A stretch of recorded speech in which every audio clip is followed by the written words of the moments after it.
Մեր հակառակորդների գլխավոր թիրախը խաղաղությունն է, որովհետև խաղաղությունը մեզ տալիս է ամենակարևոր ռեսուրսը՝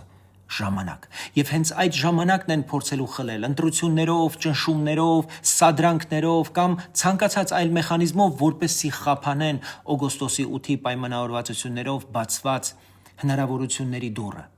Բայց խաղաղությունը չի պաշտպանվում միայն ելույթներով, հարցազրույցներով, հայտարարություններով։ Խաղաղությունը պաշտպանվում է աշխատանքով, արդյունքով։ Պատմությունը սա հազար անգամ ապացուցել է։ Երկրորդ աշխարհամարտից հետո Գերմանիան, Ճապոնիան իրենց ապագան կառուցեցին ոչ թե բարձրագույն լոզունգներով, քարոզներով, այլ աշխատանքով, գործարաններով, կրթությամբ, տեխնոլոգիաներով, ամուր պետությամբ։ Բալթյան երկրները անկախությունից հետո ամեն խաղաղ տարի օգտագործեցին ինստիտուտներ կառուցելու, տնտեսությունը զարգացնելու, պաշտպանությունը վերափոխելու համար, ու հենց այդ էլ դարձավ նրանց անվտանգության հիմքը։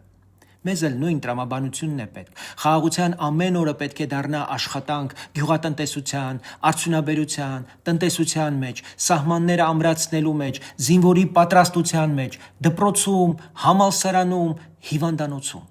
Խաղաղությունը պետք է դառնա ուժ, կարողություն, դիմադրողունակություն։ Ոչինչ այնքան չի պաշտպանում խաղաղության օրակարգը, որքան այն փաստը, որ մենք այդ օրակարգով ամեն օր ուժեղանում ենք։ Եթե մենք ամեն օր ուժեղանանք, որևէ մեկը չի կարող մեր խաղաղությունը խափանել։